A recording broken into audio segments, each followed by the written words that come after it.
All right, let's get that shared over on socials. All right, cool. All right, so we got that shared. Now let me bring it up on my other computer here. What's up, Desert Rat? How are you, buddy? Damn, he already in here? He already in here. That's the kind of fucking dedication that I like to see, dude. That right there. All right, let me know when you're ready to say we'll cue the jingle. Yeah, all right. Well, hang on. Why is it? All right, this fucking thing. There we go. God damn it. There we go. What's good, Desert? All right, let's hit the fucking jingle and go. Welcome, everybody, to episode 70 of the Slightly Above Average Gaming Podcast. Last week, we wined you, dined you. Well, anyway, it's episode 70 this time, baby. We are live and ready to roll. I am J007tv, joined, as always, by the homie, Subone KD. What it do, baby? Not much. Just kind of in between terms right now, so I've been working on redoing my garage, the rest of it. Right, I got this part done, and then mostly done. Should probably paint the ceiling one of these days, but mostly done here, and then need to go and start doing the rest of the, kind of gutting the rest of the garage. So we have a big master plan of like how to use this space, because it's just been storage of crap we don't need. So added a home gym to it. My oldest is like, I want to start lifting weights. I'm like, well, I'm not going to say no to that. No. So, and I've got about 20 pounds I need to left over from the old pandemic. Need to kind of put that away and get some muscle back out of storage and put that on. Same as we're drinking beer on a fucking Monday night. Yes. It's a day off. It's not a weekend. It's a weekend. It doesn't count. Yeah. I checked the rules. It's a holiday. That's right. It's a 3-day weekend. It's a 3-day weekend. I found this patch. I found this patch. I thought it was good. Hold on. Okay. Very nice. How was your week, though? I mean, pretty good or what? Oh, yeah, not bad. That's cold as shit, dude. It is so cold here. Hitting like waking up, it's like 44, 45. Getting like not getting beyond like 57 today, I think. Cold. Our high today was 36. It's 32 degrees right now. That's why you live where you live and I live where I live. It was like in the 20s this morning, and I mean even a good part yesterday. So I took down the Christmas lights, which part of me always kind of feels sad fucking doing that. Like, like I'd fucking leave them up year round, dude. I don't care. But like, especially during the winter time at least. But yeah, I was out there taking out the Christmas lights, and because we glued them to the side of the house, and they just popped off. But dude, I was freezing my ass off. Glue them to the side of the house? Yeah, you glue them onto the house. That's how they do it. Like there's clips for the roof line, but then like arches and stuff like that are up above like the driveway or the garage. Like you use a hot glue gun and they'll stay on. That's what a lot of the professional companies are doing. Hooks, and then you can't hang put them hooks on the bricks, brother. Oh, that's right. You guys can make houses out of bricks. Yeah, we make houses out of bricks around here. They fall down every time the earth shakes. Yeah, and it shakes a lot here. It's bricks and stone here. I get nervous in brick buildings. Conditioned. Around here, they fall on your head. Well, sure. I mean, you got the earthquakes to deal with and stuff like that. But yeah, so I did that yesterday. And then, this last week, I went on my first trip of the year down to South Texas, and I attended a conference and got to meet up with some of my partners that were our distribution partners. What's going on, friend? I think I said that right. I don't know if I did. If I didn't, my bad, bro. I'm from Texas. I butcher everything. But anyway, I got to meet up with some of my distribution partners, and it was great, man. I'm looking forward to having like a good year, because we just opened up the state for our product for more than one person to sell it. So sweet. So you're getting we talked about that. You're getting your piece. Yeah. Finally. Yeah, no, it's gonna be nice. But I got back on Friday, and then I played Friday night and a good part of Saturday and a good part of Sunday. A little bit of Black Ops 6 and Warzone. Sweet. I've gotten logged. Warzone still doesn't work. I tried it a couple of times. I have like one game in like 5 or 6 where it's like under 5% packet loss, and that's usually playable. And then the rest of the time it's just terrible. So I just stay in the baby mode. building so many bad habits. It's going to be so bad when I can actually play the game and I go into the real world. Yeah, when you play against like real players, it's going to be a fucking rude awakening, probably. But I've run into names there that I'm just like, I know that name, and like every now and again I'll like check the ID with like what shows up on streams, dude. And I'm like, yeah, you're just farming clips. That's what you're doing here. You want to hear some fucking names I ran into the day before yesterday? First of which, King. That was earlier. You know, that's my guy. That's my guy I play ranked with. We were on pubs, ran into him. And then later on... Who won? Who won the fight? Well, this is the second time. I beat him the first time. He shot me the second time. So, all right. We still wiped his team. Nice. But minus him, I think, and then he dipped. But anyway, so then a couple hours later in the night, we're just minding our own business, and there's a team over there at the dealership, or Omit NA is where they would drop, you know, that area where the military camp is down up the hill. We're minding our business. We get into a fight with a team, and it's none other than fucking Tricky, Lizard, and fucking Lipe. I fucking pulled this out, dude. I'm like, fuck this. Because it was already the second time that night, and I'm like, nah, fuck that. I'm not doing that shit. You know, like they were in my chat too, and I'm like, yeah, no. Nice. Lower my voice. Yeah, I think there's some trash talking. But no, yeah, so cool. Yeah, it's I've been getting some games in though. Here and there. I am one gun away from finishing Dark Matter, 33 of 33. Damn. And then I unlocked my first Warzone gold, the 7.62 sniper. Love that gun in Warzone. Oh, like, it's the meta sniper now. Yeah, anyway. It's great. I'm trying to work on the frost line, and it's okay. Like statistically, they hit like the same, and the frost line has better. Yeah. It just feels chintzy. I don't know how to explain it. It feels chintzy, right? And maybe it's just because I'm an idiot and it doesn't feel like it hits as hard, even though it might actually hit as hard. But yeah, it's been working on that, and it's a lot of like hits that don't knock. It's just frustrating. It's probably me. Well, if you're doing it in Warzone, you have to hit like a straight up headshot every time to get it for a knock or whatever. But yeah, no, that gun, both of those are decent. So I have both of those maxed out. I'm working on the AM4, and I have that one too. Trash, dude. I told you maybe it's I need to go further in it, but like the base one is trash. I'm like 3 hitting, and they're still walking it off. Yeah, it's rough. I think they'll probably adjust that at some point if we can ever get weapon balancing in the year 2025, the year of our Lord, because we fucking as hell haven't gotten any yet. No, they'll just chat ban everybody. No, so man, you're still fired up about that. Oh man. I'm working on it. Basically, dude, you need to share that fucking tombstone gift that has Wyatt Earp and says, "You tell him I'm coming, and you tell him hell is coming with me," right before you share your video, because that's gonna be some shit. Yeah. But anywho, yeah, like that. I've been actually working on the camo grind a little bit too. I finally finished the Tonto and got it gold. I'm working on the SOG right now. You know, trying to go through, and I didn't play with those as much as like I've played with like the Jackal and the C9 and stuff like that. So those were farther along into the into that camo grind or whatever. But I mean, my goal is I have my ARs diamond, all of them that matter minus the Goblin, and I may still just for shits and giggles go and fuck with that sometime if I get bored. Do that one in hardcore, and it goes quick. Yeah, and I need that rapid fire too on that too, because the fire rate's still pretty slow. But so I'm working on my last SMG to get gold, so then I can try to get diamond on the SMGs. What are you working on? I'm gonna do my snipers. Diamond. Which one are you working on? Which SMG are you currently working on? The SOG. The SOG.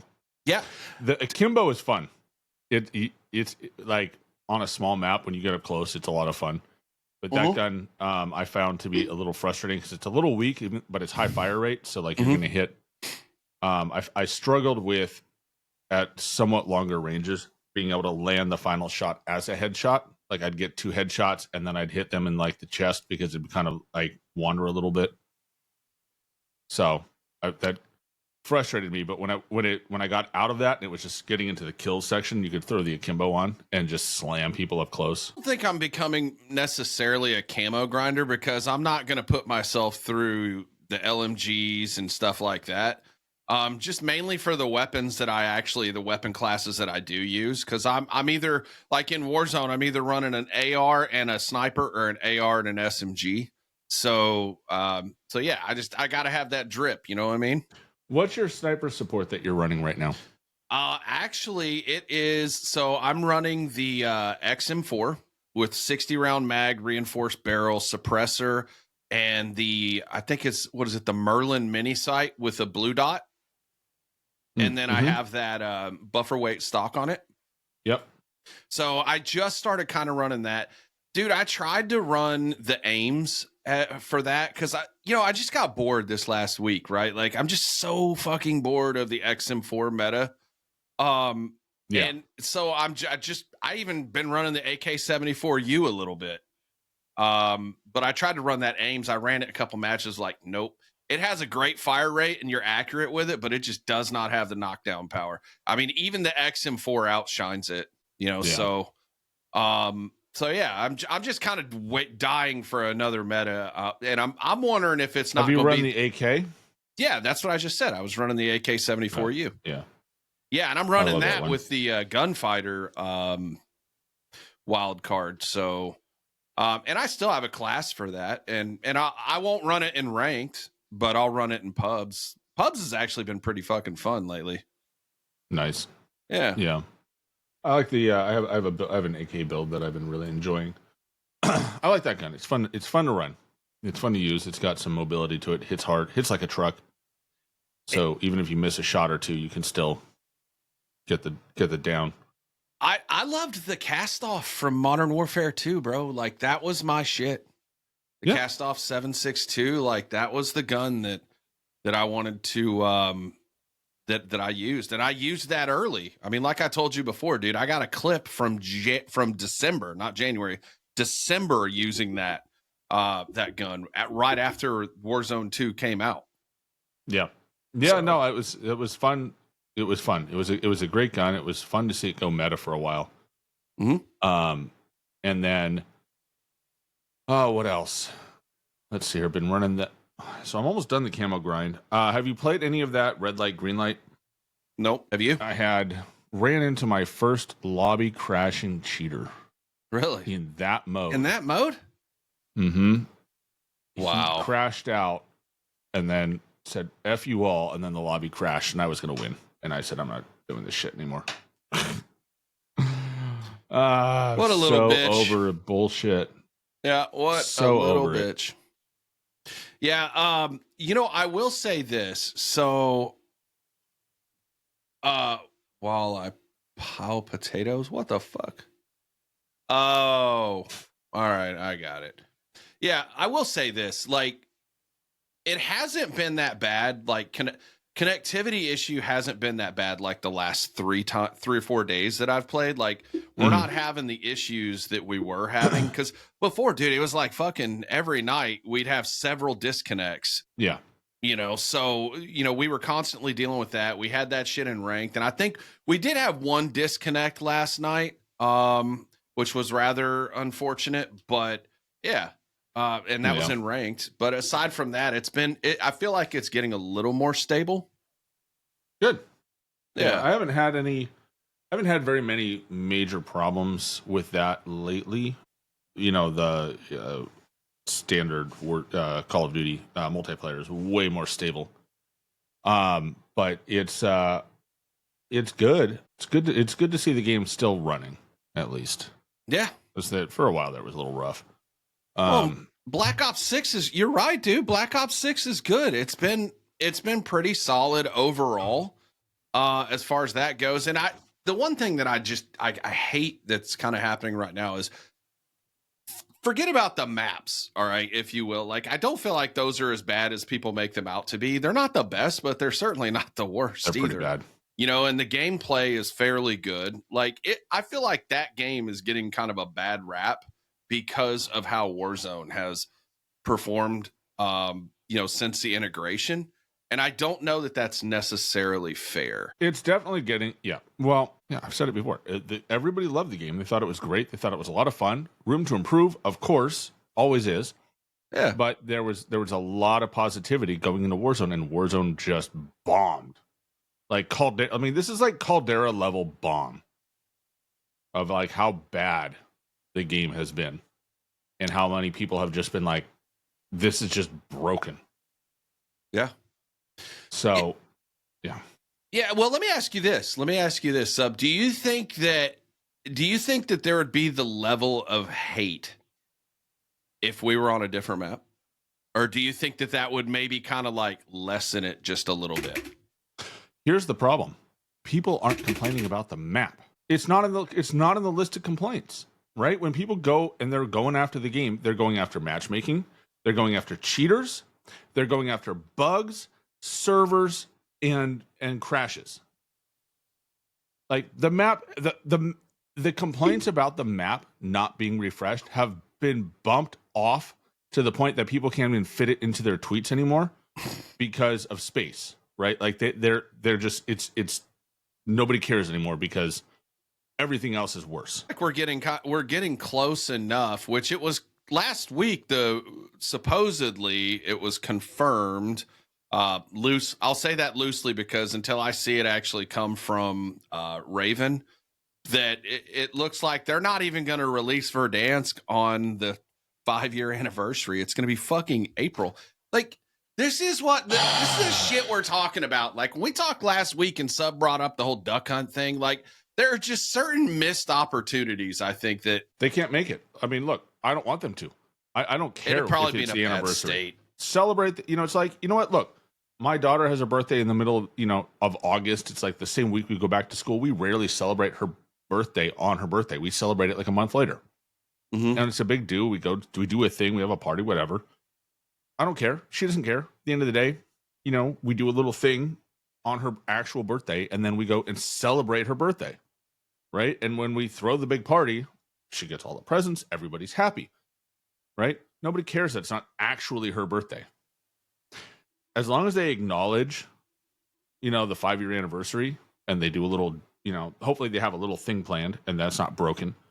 And then when Verdansk drops, it's like a big deal, right? Then great. But if they drop Verdansk right now and nothing's fixed, then it'll be a fucking disaster. Yeah.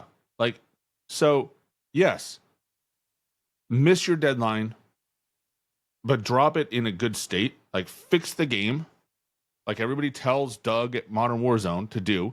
Yeah, fix your game, Doug. Fix your game, bro. Fix your game, Doug. No, but Activision needs to, fix the game, fix the servers, fix all that shit, and then drop Verdansk. And you know what? When people jump in, because they will, no matter how much they're angry at the game, just like Tim the Tapman came back for Black Ops 6, people will come back for Verdansk.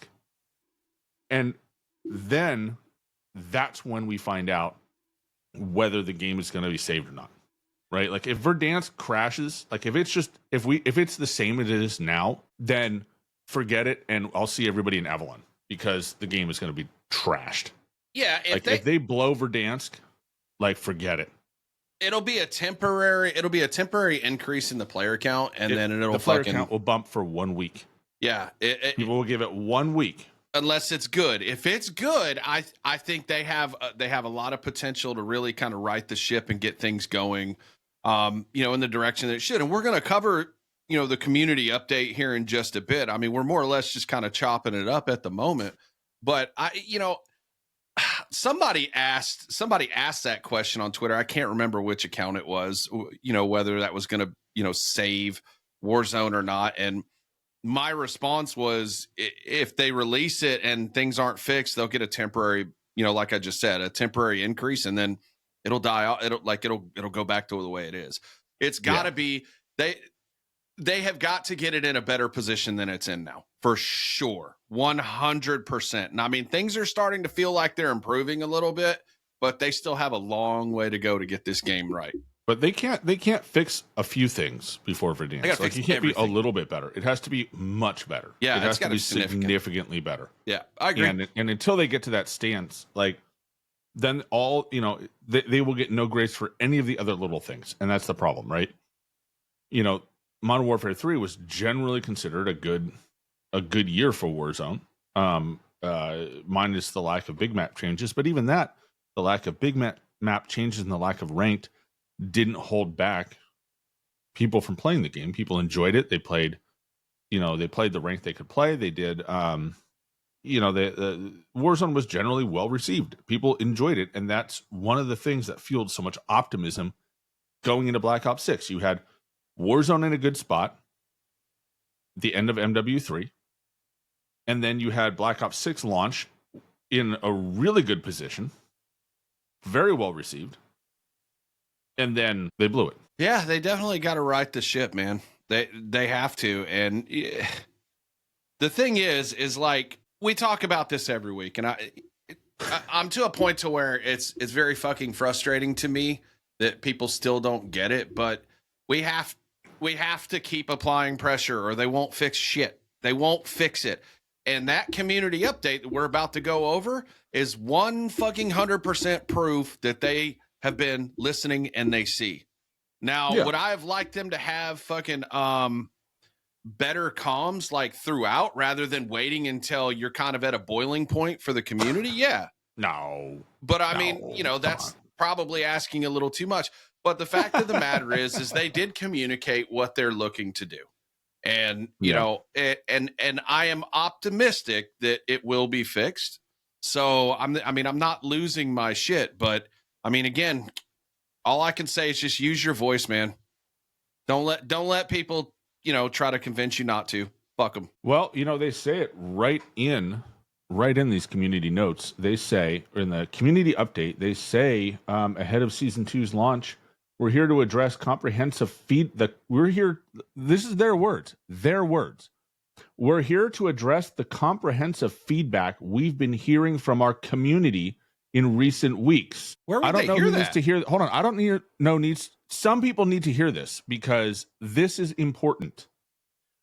We're here to address the comprehensive feedback we have been hearing from our community. When we complain and we point out the things the game is failing at, it is not because we like to point out things that are failing. It's not just because we want to bash on Call of Duty. It's not because we just want to sit here and hear ourselves complain. Because as much as complaining is fun, sometimes we all want to play the damn game. Like, that's why we're here, right? We want to play the game. And when we cannot play the game, then we have to point out the fact that the game isn't working. And if we don't do that, then the game continues to be unplayable. That's what happens. That's how it works. Again, if the majority isn't on Call of Duty socials or participate in social media, how the fuck would they ever know anything's broken? They got to hear feedback from somewhere. They ain't hearing it from people who supposedly ain't on socials. There's not been a survey in game. Well, I'm sorry. There's been a survey that's like, did you have a good experience? Yes, no, maybe. I forget whatever the other answers are. Once in a while. Yeah, well, fucking whatever. But they're not hearing it anywhere else. They don't know to ask those questions unless they hear it from social media first. Yep. Social media tells them what we think is broken, and then they ask those questions, they run those polls to verify the greater community's opinion on what they see as a trending topic. In case you're wondering how this works, they don't just randomly come up with these questions. They're like, hey, everybody says connections are bad. Let's spam the community with, how is your connection in that game? And then when everybody says it sucked, they go, looks like everybody says the connection sucked. Yeah. We should work on that. Maybe that's an issue. All right.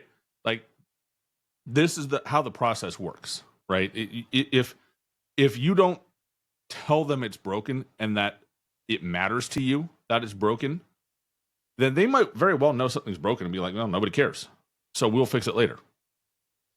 Right? Like that is a key metric for setting priorities on fixes is the social engagement around those issues. Yeah, and the other thing about that is think about this, and I don't want to get into the election or whatever, but dude, social media has influenced the last 3 elections. You're telling me it's not fucking important and that large corporations aren't paying attention to it?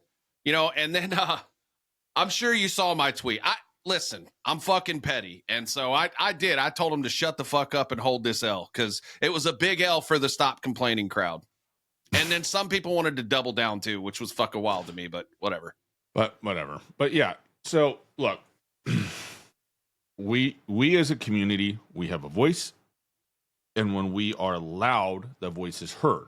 If no one talks about it, right, and you just quietly sit there and maybe mumble to your friends, I wish this wasn't so broken and didn't work, stuff worked better, then, nothing gets done, right? Like, so, and on that, I want to be clear that it's important to be clear about what's wrong and why it's not working and why you feel that it is broken. I think people just like to throw expletives at community managers and social media accounts. Yeah, and that's not what right. we want. No. That's not helpful. That's not improving anything. But when things are broken, articulately explaining or sharing other people's opinions when they articulately explain what is not working is a critical way of improving the game, and telling Activision or Call of Duty or Raven or BNOT or whoever, right, that things are broken. Yeah. So on that, the proof positive in this community update is that we have power to indicate to them what's broken and what we demand to be fixed. And when we as a community are all basically on the same page of like, this stuff's not working great, right? And here's what's not working, then that is it makes priorities very clear to the company that, hey, we have to fix these things, because, right, if we don't say anything, all they're going to do is fix the store. Okay? Yeah. So they come up and they have a list now. They have a list of from teams and studios of the things that are important to us, the players, that need to be fixed. Cheating and bans, ability to disable crossplay on consoles in ranked play, server issues, quality of life updates, and bug fixes. It is important to me that they acknowledge that we're aligned with that we're kind of aligned with these issues, that we understand the issues with the game, and that they hear us and are going, are indicating that they're at least aware that we're upset with these things. So they get into it, and so should we. Yeah. They open up with Ricochet anti-cheat, an update to Ricochet. So they say instances of cheating in Call of Duty, particularly in ranked play across both MP and Warzone, are frustrating and severely impact the experience for our community. We're here to tell you what's being done about it today and our plan for support through the year. And then it's a lot of word salad, but let's see here. New detection models, don't care about that because those don't work. Banned 136,000 ranked play accounts. Okay, couple tens of millions of accounts out there, so drop in the bucket. Cross-exam, they've enhanced tools. They have the spam reporting by accounts. This is an interesting topic. It's on my list of videos to make to kind of go over it, but spam reporting is probably broken. Like, their protections against it, that method gets DDoS'd, which I think is why people get banned still from spam reporting. If you remember, there have been countless people who spam report and have all that stuff, and then it's not supposed to count, right? And so I think they've got systems in place that don't work properly to prevent that. Well, and they had to address, as far as at least comment on it, when it's you're able to see one of the cheap providers, and I forget which one it was, that could load up 100 reports. That's kind of one of those things. It's like they had to address that as far as at least commenting on it. Now, whether they fucking fixed it or not, I don't know. I have a theory out there that they're able to query the player database, and that they actually have that the cheat provider might actually have like dummy accounts sitting around that just automated dummy accounts that spam report for you, which is why it's more effective. But it could be that they just basically are DDoSing the server, causing the ban. Is there any more like dickless, nutless little bitch out there than these dudes that run these cheats? Holy shit, dude. It's like, it's fucking bad enough you have to cheat in a video game, and then you want to actually get actual legit players banned or shadow banned. Like, what a bunch of bitches, bro.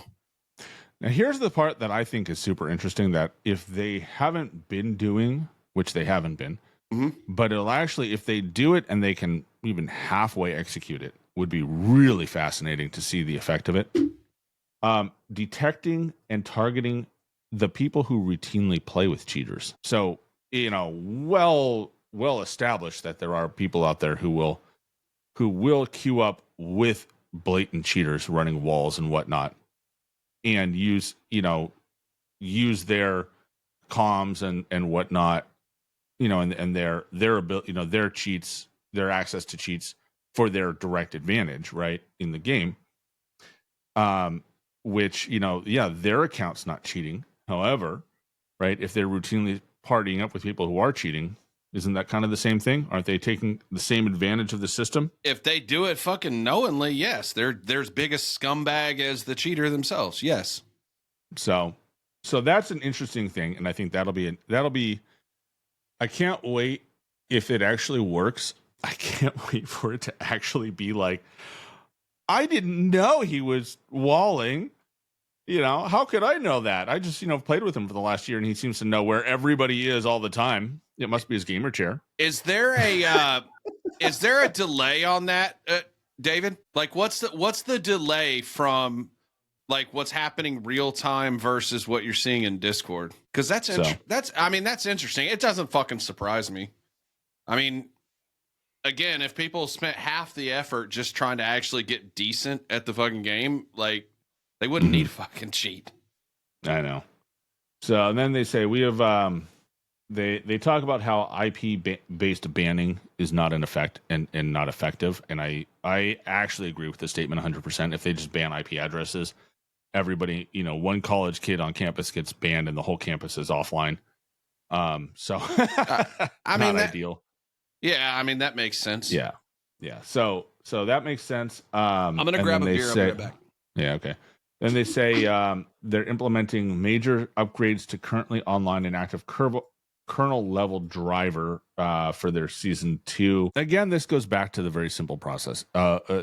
If you are not making it an always on anti-cheat, like if that's not part of the process, then all of their efforts will be unwound at some point, and then it will be for naught. Like, we will be back to where we are right now, which is that the anti-cheat is defeatable. Right. And they talk about how they have a variety of options of authentications and ways to try and detect things that mess with the driver and things that mess with encryption and whatnot. But the reality is that all of that's defeatable. And so, they might knock people off for, cheats off for a little bit. But the reality is, if it's not always on, then all of that will be unwound and it will just get wiped out. Like, we will be right back here by the end of the year. Because, once you can defeat the anti-cheat, then it doesn't matter what you do. Like, it doesn't matter how often you detect, because they'll just work around it again. And so the number one thing that has to carry that is always on. Like, we need the anti-cheat always on all the time. If you're in Dallas Blonde. Yeah. All right. I'm not in Dallas, company. But local brewers are great. I like a local brewery. Fact. So they tell us they're confident in figuring it out this time. We'll see. But yeah, if it's not always on, it's not going to work out. So server stability, packet loss, and lobby crashing. So this is combining two different issues. One we talked about, I mentioned at the start, lobby crashing, deliberate lobby crashing, I'll say. And so they say they've seen community reports, again, from the community, of increased rubber banding, packet losses, server disconnects, especially in ranked play, and certain regions where players don't have access to as many servers as others. All true statements. And so what we're looking at here is we have been monitoring match activity, including identifying suspicious accounts that appeared in multiple crashed lobbies. The team at Demonware is the company that handles the servers, if you don't know that. And that doesn't mean that they actually control the physical servers. Their job is server configuration. So like the Activision rents servers from, right now it's Google Cloud. And then the Demonware team sets up those servers for the use of the game. And then and then they maintain that but they're not in control of the actual servers. It's not like Demonware HQ has server racks for the game, right? Like that's the hardware is owned separately. So I think that's important people understand. How will that change? So this is kind of segueing, but kind of what we're talking about. So you saw that article that was released early, like a week or so ago, right? Where it was like that they weren't on the Microsoft servers yet. And what do you make of that? And how would that change kind of what we're at? Like what we're dealing with now, as far as like just the speed with which they're able to operate and get things done. Would that improve the situation if they migrated those servers over like that? So what Jay's mentioning is there was an article, and this is it's kind of one of those things of like everybody's assumed it, but it's nice to see somebody confirm it. That around the start of 2022, so the launch of essentially Modern Warfare 2 era onward, we have been hosted on Google servers. Prior to that, I believe it was AWS that hosted it on. So Warzone 1 era was on AWS, and current era is Google's Google Cloud services. So it begs the question, right? And I did a video on this, but it begs the question of what are the servers? Like, what is the problem we're running into? Is it something about the contract with Google and so Microsoft bought Activision, or started the process of buying Activision prior to or subsequent to this deal with Google starting up. Okay, so is that affecting the quality of servers we've been getting? I don't discount that. I think it's possible that we are getting an inferior product, probably because of some negotiation that fell through. Or is it that Microsoft is just not capable of handling the load, right? Is their systems not up to snuff? Also possible. Or is it that there's a configuration problem? Something about the way that Microsoft servers work just is not well understood or has changed, and Call of Duty did not adapt to it properly. Possible. So a lot of possibilities. We don't know, right? They're not telling us, probably for good reason. But something about the servers are not right.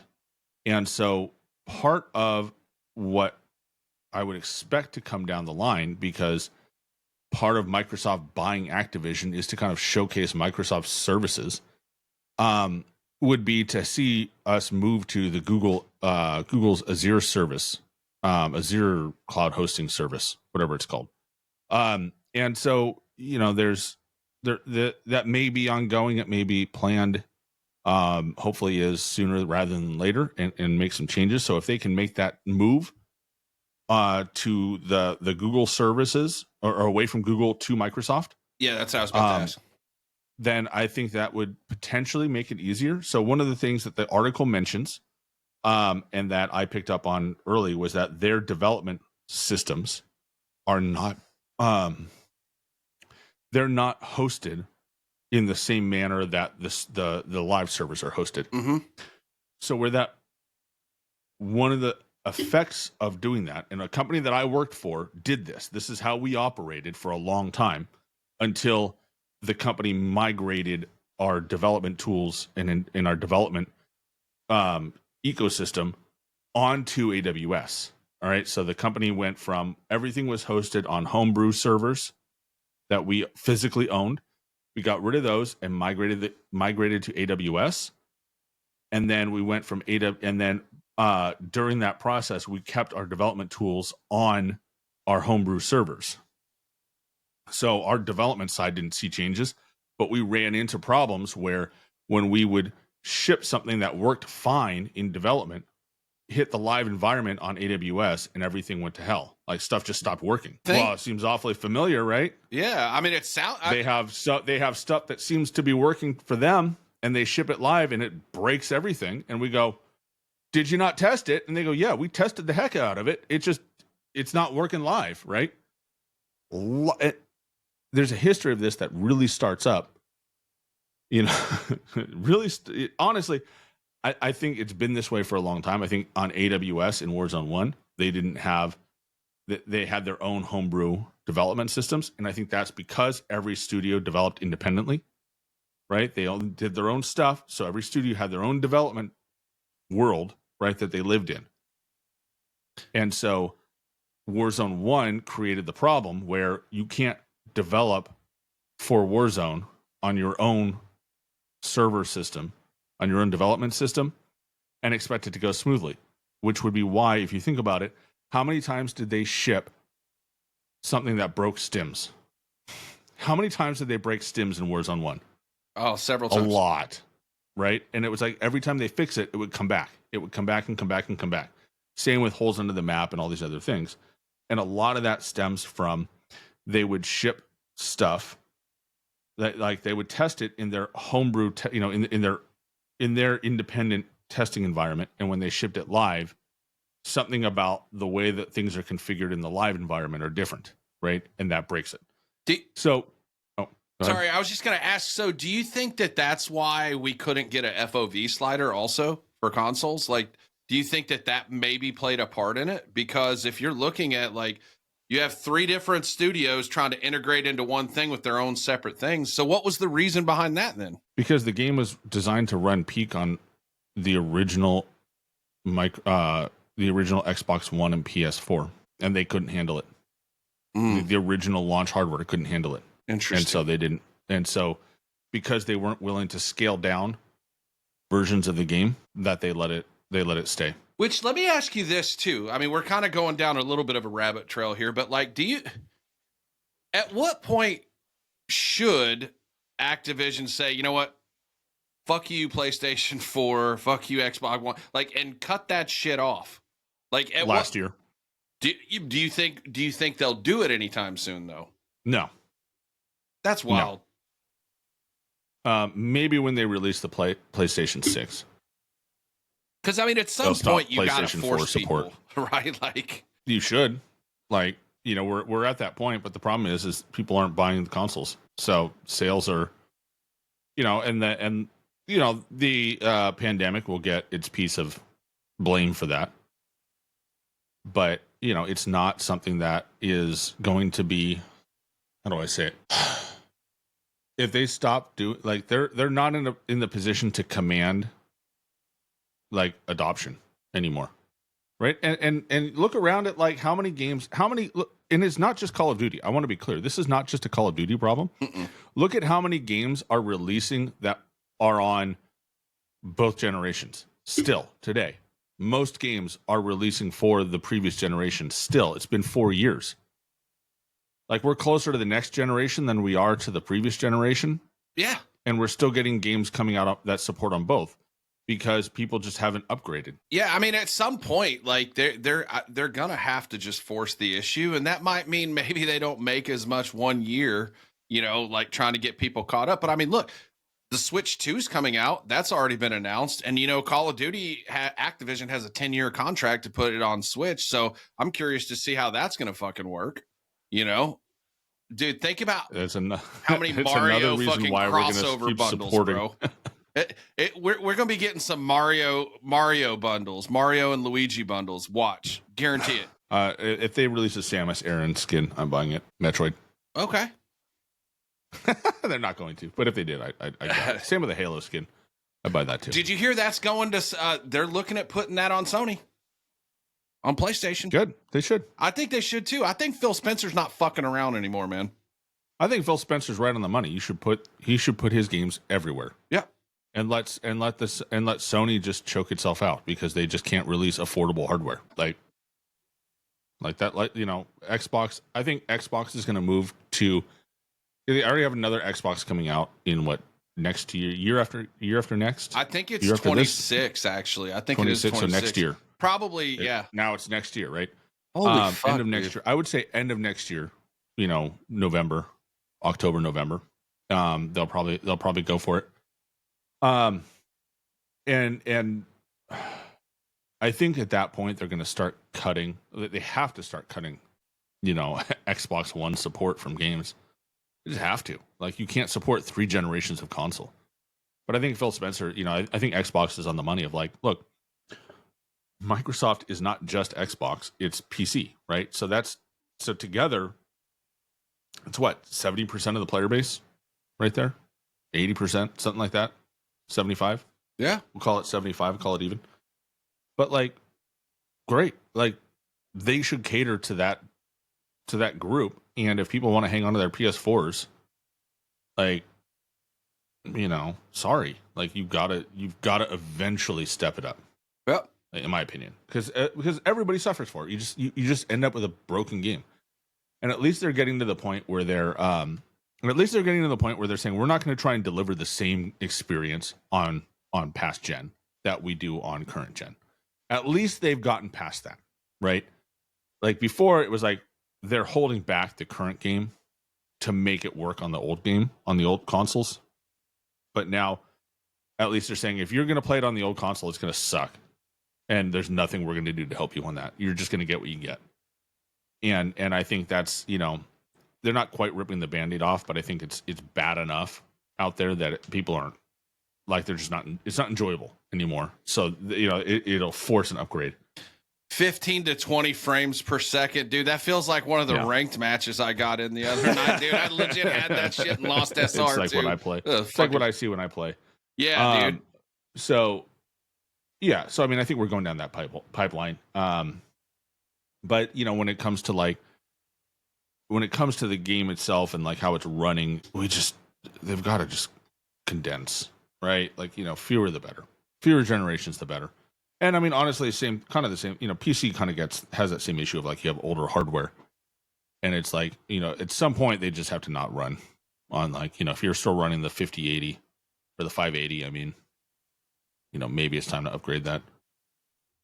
Yeah. Yeah, no, but anyway, back to the, we kind of went down a rabbit hole, but I feel like it was relevant. It's a good rabbit hole to what we were chatting about. We got a meal at the end of it. Yeah. So where were you? You were on the talking about Demonware. Yeah, you were on the server stability. Yeah. So Demonware has let's see here. Team of Demonware has narrowed down some specific causes of the issues that affect all players and improvements to the server infrastructure this week to reduce targeted cases and malicious activities. So the server crashes should start to wind down. They probably won't see that eliminated, hopefully, until the season 2. A lot of stuff is being held off till season 2. In case you didn't catch that memo. Yeah, I caught it.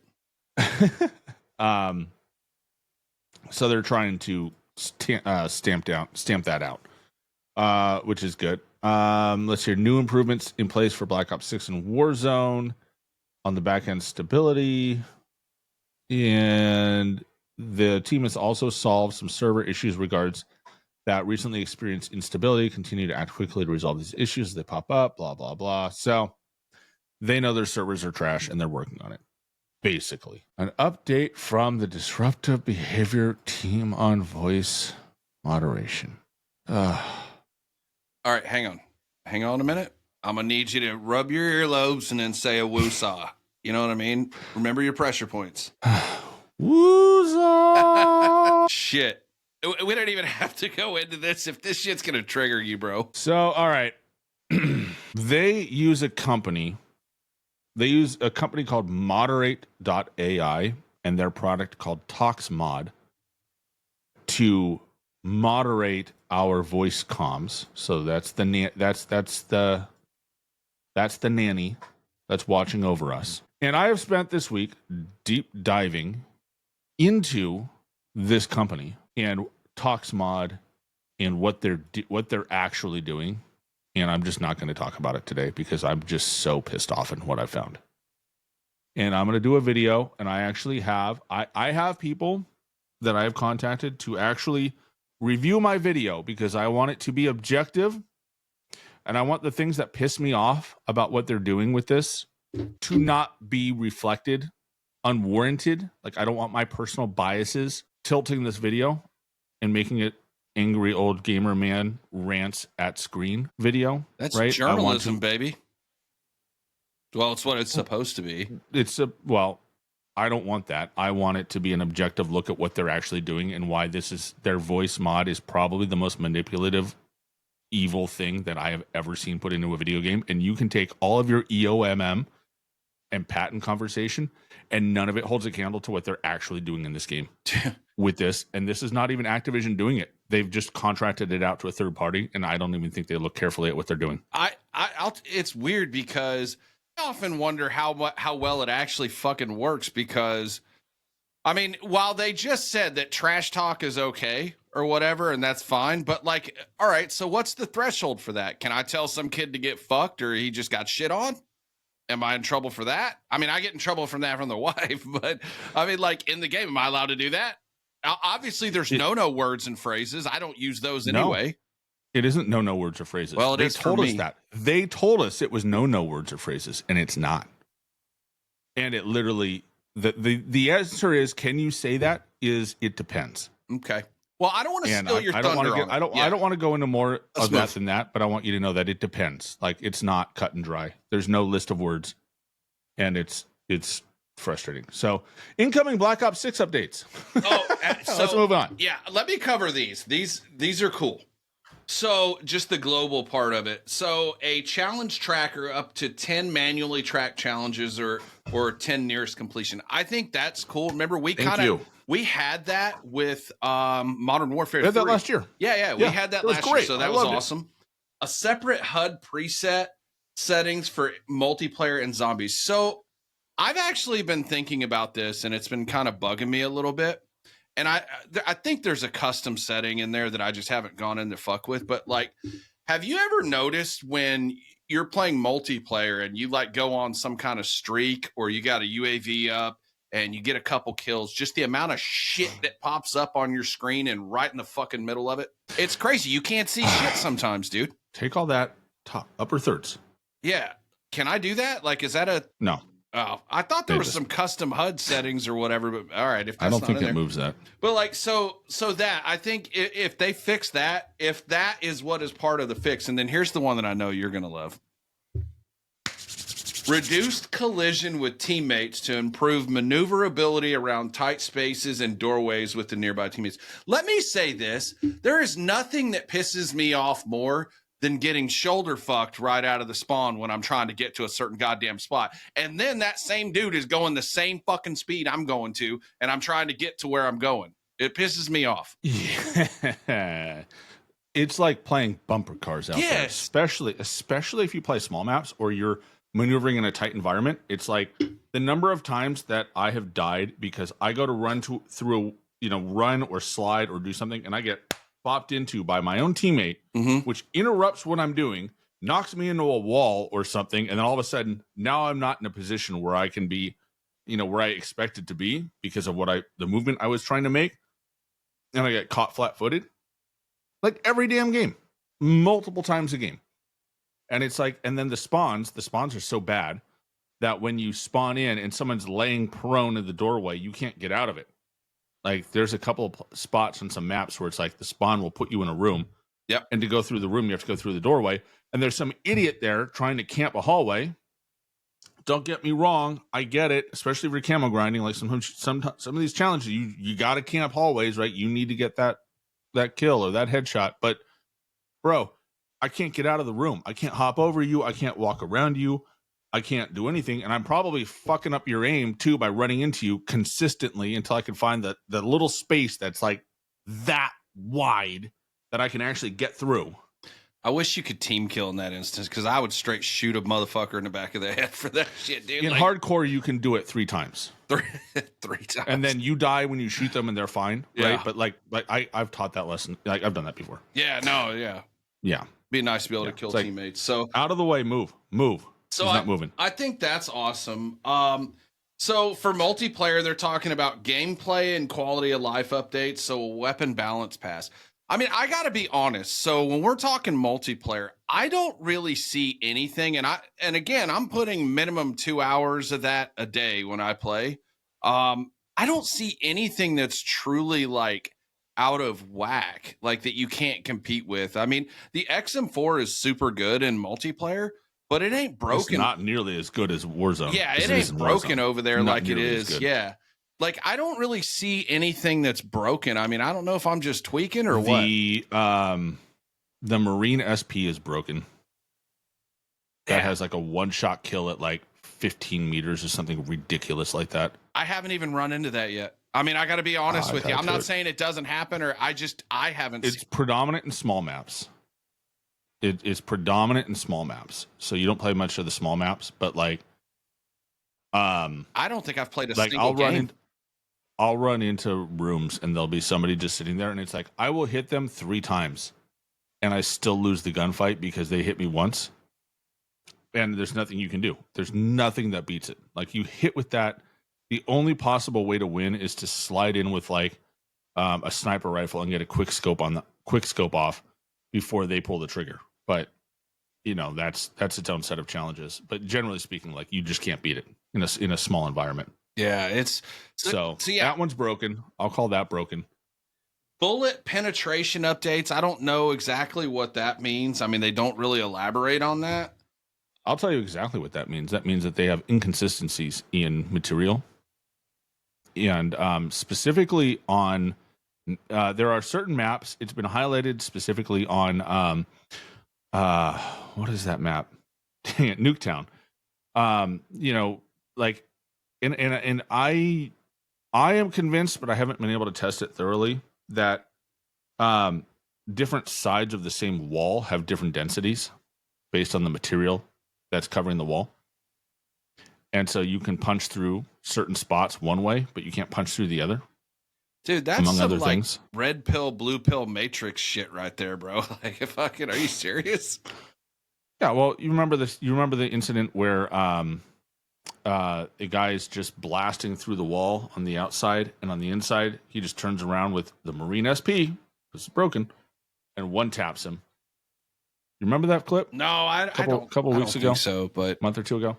But you know, there's just inconsistency, and in my opinion, many walls are way too easy to punch through. Like, Nuketown has become notorious for this. So like, every wall is like made of rice paper or something, because it's like, it's almost as bad as, you know, as being in the Hudson Caldera, which like or the tents in Rebirth Island, where they just don't stop anything. Like, everything goes through it. Right? You don't, you know, there's no point in running any kind of armor penetrating rounds, because everything goes through like most of the walls in some form or another. And so it's kind of like, you know, it really shows itself in kind of the later camo grinds, because you have to get, you know, multiple kills without dying, right? So if you take a position, so for example, again, the you know, like the Nuketown, I have a clip. I don't think I ever shared this clip. I would have definitely reported myself if I saw that. But there was a guy, he was up in the room looking over the middle of Nuketown. I was behind one of the buses. I shot through the top of the bus, through the wall of like approximately where the wall would be, and he happened to be hiding there, and I hit him and killed him with like an SMG or something, or XM4 or something. It wasn't anything impressive, but it was like, the fact that I could get that was ridiculous.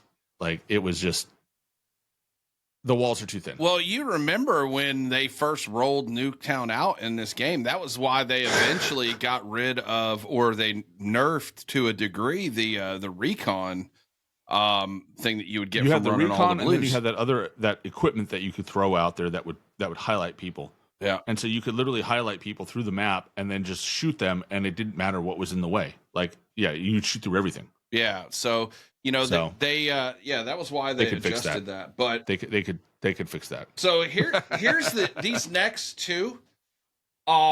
Further reducing weapon motion when sliding, jumping, and diving with the dexterity perk equipped. Because right now, dexterity's more or less worthless. Useless. Yeah, it's useless. It's worthless, and it was really good last year when it was Mountaineer over in Warzone. But like I wouldn't run it in multiplayer anyway. But yeah, it's but in Warzone it was clutch. It was one of the best perks that they put in Warzone because it was great and it didn't it helped everybody who ran it and it didn't overpower them. No. Right? And so it was just a great quality of life thing to have, and it sucks having to have used a perk slot for that. Yeah. But I think they mentioned something about that a little later on. So I'm excited to hear. And this is big to me because the two modes that I play are in Black Ops 6, again, mainly because I'm by myself, team deathmatch and kill confirmed. Although it says improving player visibility and kill confirmed by reducing the height of the dog tags. Sometimes you can't see shit. And when you're the only motherfucker on your team going for tags, that's a fucking problem because you got fucking Timmy dipshit back there that's got 22 kills and 3 fucking tags. That shit happened to me again yesterday, dude. And I talked shit in game chat and told him he was dog shit. Or even just a regular player, like you shoot somebody and then their tag fills up the whole doorway. And then there's someone behind the tag and you can't see that there's another player there because the tag is in the way. On top like the number of times all the HUD shit that's on your fucking screen and it's like, too. God, you shoot somebody, like heavens forbid you get a headshot and they're a Kingslayer and there's a tag in the way and like, maybe you did something else and it's just like bing, bing, bing, bing, tag, can't see anything, can't hear anything. All you know is like, oh, I did something good. I got more XP and now I'm dead because I couldn't see little Timmy Two Thumbs with his Marine SP walking through the door after I just shot his buddy. It's like fucking Vegas slot machine. Oh, no kidding. Yeah, so that's awesome. Simplifying and expanding requirements for several prestige calling card challenges. Honestly, I haven't really looked into the calling card challenges that much, so I don't know. I grind camos, not calling cards. So yeah, I'm barely I'm like I ain't got time for that. Like a camo grind noob. This is the first game that I've grinded multiple weapons camos. Like I've never done that before. Myself. So then they're doing some playlist changes. They're bringing gunfight back, so that's cool. And then high profile bug fixes. Like I don't know. I don't feel like we have to really read this part. So why don't you skip to the part that you're wanting to cover there, buddy? Yeah, I have to point out that I actually have a really good friend that I play with whose name is Tim. And at one point we had to sit him down and explain to the Tim in the group chat that we were not actually making fun of him specifically. We were simply like calling somebody Timmy. It's just a thing. You know where that comes from, right? Tim the Tap Man. Right? Making fun of him? I think part of it, but also South Park. Dang. Like is that where it's from? I think so. I think it's that and probably Tim the Tap Man too. Man, back then we just call everybody noobs. Yeah. We were elite and you wrote it with numbers. But it was cool. But yeah. So yeah. There you go. Cool. Let's see here. Playlist changes. Keeping stakeout 24/7. I love how they just like literally say we're doing this for the camo grinders. Small map, smosh pit. Hey, listen. I think that's cool that they're doing that. Yeah. They should actually put a camo grind mode in there where it's just like no objectives, just have fun. Well, anyway, let's see here. High profile bug fixes. Gearhead will now probably increase the charge rate of field upgrades. I don't use Gearhead, so I didn't know that was broken, but apparently it is. Issues with free for all. I don't play free for all, but I'm glad they're fixing something. Ninja will no longer be able to reset between spawns or round transitions in certain game modes. That's got to be like an S&D thing. Oh, they probably don't allow Ninja in S&D. I don't know. I don't play that mode, so I can't really say. Yeah, me neither. So whatever that's not supposed to do, they're fixing it. And then fixes and tuning updates for calling card challenges, which don't care. Glad they fixed it. Ranked play. I don't play multiplayer ranked play, so I don't care about most of this, but I know some of you guys do, so we'll just poke at it. Heard the feedback from players about wanting the choice to toggle crossplay and ranked play. Let me try again. Let me try that again. We've heard the feedback from players about wanting the choice to toggle crossplay in ranked play. It's a mouthful. Since its launch earlier this season, in the spirit of improving the gameplay experience, we're returning it to the way we've traditionally handled crossplay. So, in other words, we're back to the way things were, which is if you're on PlayStation, maybe they've added it. Maybe they'll give it to Xbox. Would be nice. But if you're on PlayStation, you can play with PlayStation people only, versus allowing everybody, all the rabble, in with you, which really is just a thing because what they're saying is that our anti-cheat is trash and it doesn't work. Like that, at the end of the day, that's what they're saying with this. That's why people want it. That's the issue here, is that the anti-cheat is broken. So Band-Aid on that. And Huskers made a post that I shared also that it basically intimating that if you're going to do that, you should have separate leaderboards for that. Like if you're going to go into easier ranked lobbies, it should indicate you're in easier ranked lobbies, because the PC lobbies are going to be a fucking shit show now. That's the way it's always been, right? And the other thing too is, so let me point this out. So, and I think this may be more of like a cross progression thing, but like Apex, there's not cross progression. So if you're gold in console and plat in fucking PC, it separates the two. It doesn't allow you're not the same in either. That's dumb. That's just a way to hop in and have some fun games for clips. That's dumb. Yeah, if you're a platinum player, you're a platinum player. Anybody who's held back significantly by whether they're playing on PC or playing on console is probably cheating on PC. That's probably what the issue is. So, yeah, maybe. Not impressed by that, but I don't know. I think they need to fix the anti-cheat so they can just disable that completely and we don't have to deal with it.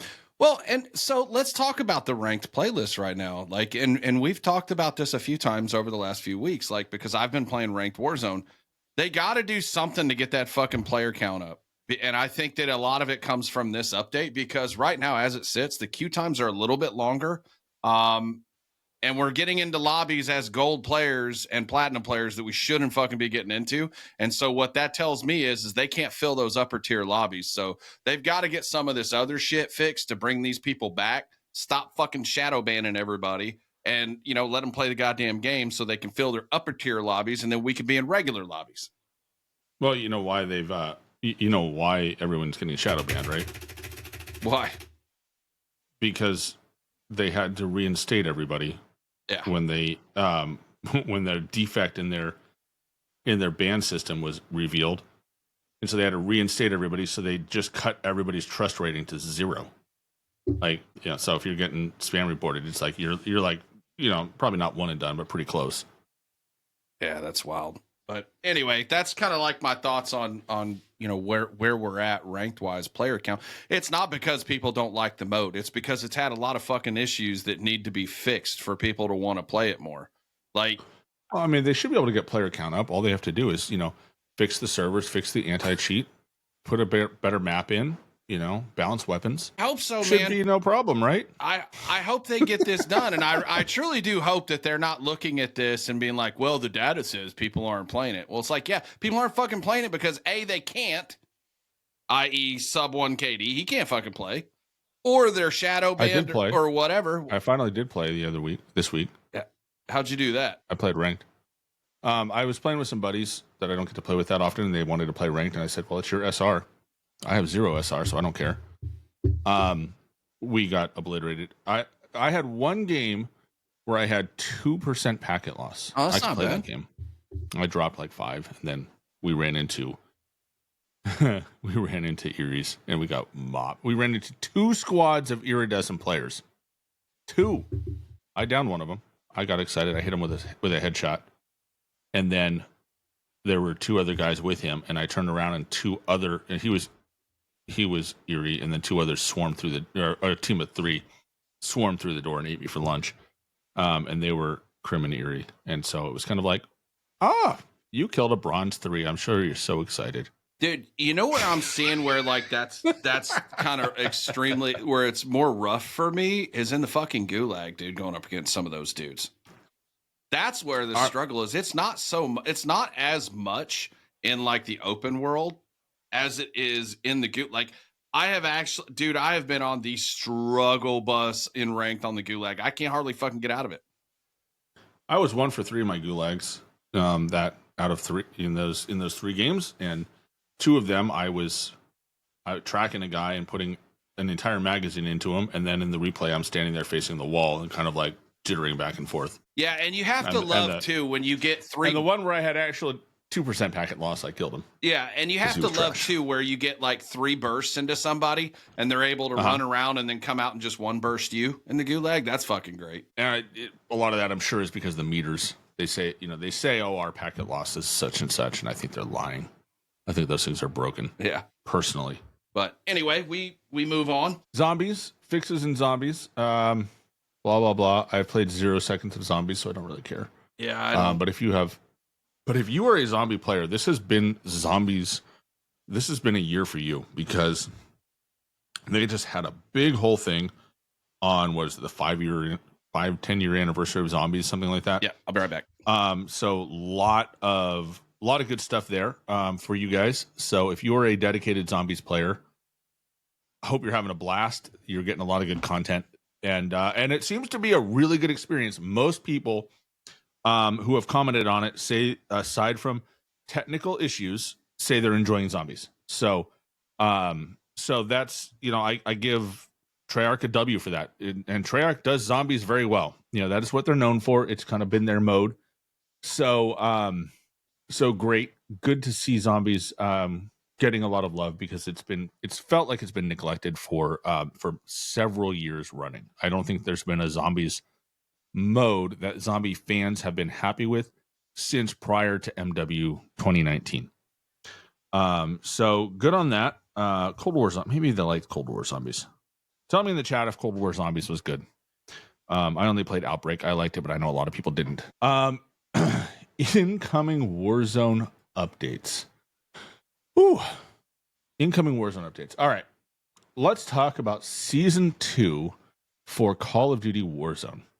The decision to prioritize focus on gameplay tuning, adding more quality of life, and addressing ongoing bugs. This means that in order to deliver meaningful improvements to our players, new content originally planned for Season 2 has been shifted to create bandwidth, i.e. some of it's been canceled, to create bandwidth to address foundational issues. So let's unpack that for a minute.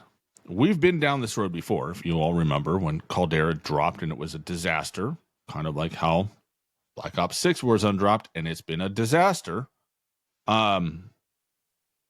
They canceled an entire season of Vanguard for the purpose of fixing Caldera and making it run properly before they actually started putting out content. And they're doing that.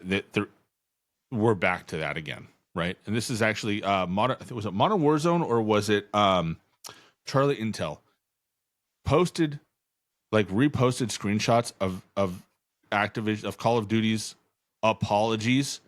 Yeah. Third time, and almost like within like the same week, like in different years. Yeah. This is the third time that they've had to apologize for the state of Warzone because of this bullshit.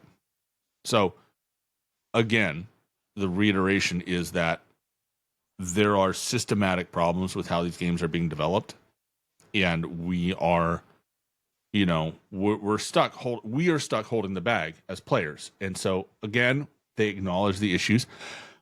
Props to them pulling resources, perhaps from the store, and putting it towards fixing the game. Maybe. Honestly, so here's the thing.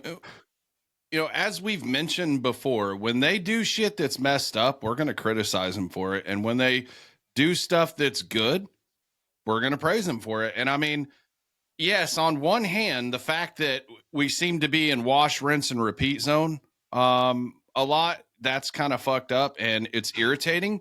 But on the other hand, I'm glad they acknowledged it. And I'm glad they're taking the route of kind of reducing the content to a degree because, I mean, honestly, nothing pisses me off more. And I know it's separate teams than having a bundle shoved in my fucking face when the game barely works. Like, that's what pisses me off. Like, it's cool. I get they're separate teams. You got to make your money. But what are you doing with that money? Like, you know what I mean? Like, fix your shit. But I mean, so I'll give them credit for the community update and for backing off and for season 2. I just want the game to work, dude. I want to play it. Yeah. I'm trying to pull up a tweet real quick here, but and again, I don't Ghost of Hope. And again, I don't deal with a lot of the issues in pubs hardly at all. It seems like most of the issues for me have happened in ranked. I mean, cheating, disconnects, those kind of things. I just like I said, it's not. I'm not gonna sit here and act like I'm dealing with this shit every single night because I'm not. And there's been times where it's been more than others where we would disconnect or we are dealing with cheaters on a regular basis. So I can't find the tweet in time. Whatever. All right, so they're gonna make some changes. They're going to hopefully right the ship, steer us away from the iceberg before we lose the hole. And hopefully get us going in time for Verdansk. So W's on this. They're going to release a lot of fixes and adjustments over the course of the season, which is fine, right? It's hard to shove all of this stuff all out at once and make sure it all works. Given their track record, I prefer a gradual rollout, make it work, fix any issues, and then roll out the next part versus trying to slam it all at once and break everything nonstop. Not saying they aren't going to do that anyways because they've done that before, but hopefully, at least when they do that, it'll be easier to fix. Season 1 Reloaded of last year comes to mind. Key gameplay and quality of it. So here's some of the stuff that they're going to bring out there. They are essentially what they're trying to do is they're trying to make the game fun without making it a movement meta game, which on paper, I don't disagree with. I think Call of Duty is at its best when it is a boots on the ground, person to person combat arena shooter. Okay, that it excels, and the predominance of the best games and the best moments of those games comes from that era, those eras of the game. However, in trying to prevent movement from being like the overpowered meta, they've destroyed it and made it to the point that even average and below average skilled players are hamstrung by it in ways that and the problem is they don't even know that they're being destroyed by it. Like they don't know what they don't know, right? And they don't have the ability to play the way that they feel like they should be able to play. And I think that's something that it's one of those things that when you are a highly skilled player versus a lower skilled player, it's about understanding the limitations and the functions of the game. And not only understanding mentally how it works, but having the feel of the game kind of second nature, right? To be so practiced in it that you don't have to guess or you don't have to anticipate, how many rounds and how many hits that you have to land for someone to be down, right? You don't have to count them. You don't have to visually watch it. I heard 7 shots hit, 7 hit, dot, dot, dot, dot, dot, dot, they're down, right? Like that's how some of these high skilled players play. They're that in tune with the game.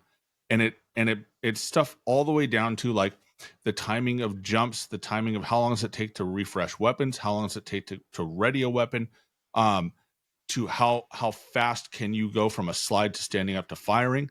And the thing is, when you intuitively know these things, then you can make plays based on that knowledge, right? Like, you know when to time, how to time your slide properly so that you pop up behind cover. You know when to start it, you know when to hit cancel, and that way you are popped up and ready to go, versus a below average player who might slide behind cover and then mistime it and overslide, or they don't cancel it in time. Okay. That's where a lot of the difference lies, is the knowledge and the repetition and experience of using that knowledge to play. When a game is tuned well and there's a good balance in the movement, right? We aren't playing delay zone. A lower skilled player is more likely to get lucky and pull off a play because they let the instinct take over, and they don't know the timing, but they play enough and they hit it just right, and they get that moment where it works. And I have an example of this from personal experience. When I first picked up my first sniper rifle to like actually play the game, right? It was on Rebirth Island. I picked it up because I was under pressure from somebody, turned around and hit a quick scope. Like, quick scoped him in the head and just like almost dropped my controller because I couldn't believe I had just done that. In the quest to remove the movement meta that was predominant towards the end of Warzone 1, they nerfed movement into the ground, which means that the good players, they learned all the limitations very quickly and they adapted to them, and then they let their knowledge of that give them outplay potential. But because everything is delayed, the instinct that lower skilled players want to use, that try to use, doesn't work, because you have to be more calculated in your movement in the delay zone era. Okay. And so when you as a lower skilled player try to do something too quickly, you end up dead, because even when you are trying, it doesn't operate the way that your brain, like your instincts, think it should, right? And that's a problem that they can't articulate because they don't know the game well enough. Well, and I think they went about fixing that whole movement meta thing the wrong fucking way. All they had to do is give us a goddamn FOV slider, because that was the biggest thing. We talked about this last episode. At the end of the day, where you got fucking people like zip. Give us a goddamn FOV slider for console, and then you don't have people crying like, oh my God, fucking slide cancel is the worst thing ever. You could still do it on console, but it wasn't going to be the same without that FOV. All the things that were problematic in Warzone 1 with movement had to do with FOV. 100%. That's really where it came down to. Yeah. That's where the problem came down to. And then when they fixed it, right, like it just hasn't been the same. No. Like, you haven't been able to do a lot of that stuff because the FOV slider is gone. It is there for everybody. It won't be as frequent. I think you'll still have guys like, Joe. I mean, Joe can move. J007 can move. Like, you know what I mean? Sure, like J007 can move. He's going to dance on somebody like me 100% of the time. And he could dance on people, but it's not happening. It doesn't frequently. work the same. Yeah. Because it has to do, and there was a whole science. I did stupid math. I had to go open a math book and figure it out. But with the FOV, it gives you angle of view, and it changes. And by narrowing the angle of view, you lose track of people, and that's anyway. It's a whole thing. Don't get into it. Yeah, we won't go down there. But yeah, it was the biggest problem in the game, is that there was no FOV. But again, lower skill players didn't understand that. I didn't understand that. No, they thought it was a slide cancel. Like, that was the fucking devil. And so it felt like all the movement and all the things that we could do was the problem. So they got rid of the thing. They got rid of that stuff. And then they gave us the slider. And it was like, oh shit, I want all that back and the slider, and the game will be fun. Right. So I feel like they've kind of learned this, or have started to learn that that the delays are the problem. That the delays are problematic, not just for good players. It's a problem for everyone. For everybody. Yeah. And it has to, and parachuting, I think this is like the quintessential example of what I'm talking about. When you parachute in, right, late game, you love being bought back late game, right? I'm all right with it now. Fuck it. It is what it is, dude. I don't really care anymore. But here's the thing. part of the problem is you can't dive into a gunfight and be effective. You can't do it. No. Because it takes so long to go from parachuting to having your gun up and ready that you are dead before you have a chance to fire a shot. It's not even just that. So I just posted a clip from Verdansk where we were over by the dam and a dude's over there fucking with my boys at the restaurant, and I come in from the gulag and drop behind him and like assassinate him while he's shooting at them. But it was like that quick. It was like boom, boom. Like, you're not fucking doing that here. You're not, because one, they're going to hear you from 1,800 meters away anyway, which actually I got to give them a little credit. It's gotten a little bit better, but you get my point, right? Like, we're not doing that here for sure. Like, so it's like it takes out like those kind of like being able to outplay a team or, you know, being able to make good plays. It takes that away. Mm-hmm. Yeah. And it really destroys coming back late in the game because there's nothing you can do, and you're going to get shot at on the way down. And by the time you hit the ground, you know, you're already in it, right? They know where you are. You're going to be, you know, if you make it to the ground, like by the time you untangle your parachute and you call home and let them know you've arrived, you know, you're fried. Yeah. So, you know, versus I got to dig up the clip. I have a rebirth win where I got bought back last circle, dropped in on a guy on the roof of Decon, I think. Anyways, he's on the roof and he's looking down and everybody's down below, and my team has to move up in order to get up and fight the rest of their team. But the guy up on top is holding everybody down. I dropped in and was able to cut my shoot, land right on top of him and assassinate him. And then that opened the door. My team could get up, and we got into the building. I got some weapons out of it, and we won the game. But had I not been able, you know, had we played it today, by the time that I landed and cut my shoot and had, you know, was able to actually engage with him, I would have been dead. I mean, he had me down to like half health by the time I got to him. Yeah. Like, so it wasn't like, you know, so it's like, but those sort of things like that, by taking that away, you hurt everybody. It's not just, oh, we did this we're only punishing the good players. You hurt everybody. You limit everybody. And the lower skilled players, unfortunately, they're the ones that they don't even realize how they're being held back. But they die a lot because of it. So they've got some really good, like, so the next two things to me kind of go hand in hand to a degree, right? Like, so they've got some good things coming up. Like, they're looking at increasing the reload speeds from anywhere from 5 to 20%, depending on the weapon class. They're increasing reload speeds. Yeah. They're making them faster. They're reducing the penalty when sprint to fire, jumping from 35 to 10% and increased jump ADS speeds. So that's going to be good. Bullet pen, whatever. Weapon swap is kind of huge too, because I mean, it is a little bit slower. I mean, that's not necessarily like a deal breaker for me. I do like this. If they remove the burst and the semi-auto rifles off the ground and the rarity pistols off the ground, Luke, so that way we know. I don't know. So let me ask you this. Well, and maybe you don't know because you haven't really been able to fucking play. But like, was that more of an issue for like Resurgence? Because I don't know. No, it's in the big map. Yeah, but I don't know that I'd never really. I mean, like that was like a consistent like frustration for me personally. The SWAT 5.56 looks like an XM4. Oh, on the ground. You know what? You're right. And that gun is horrible.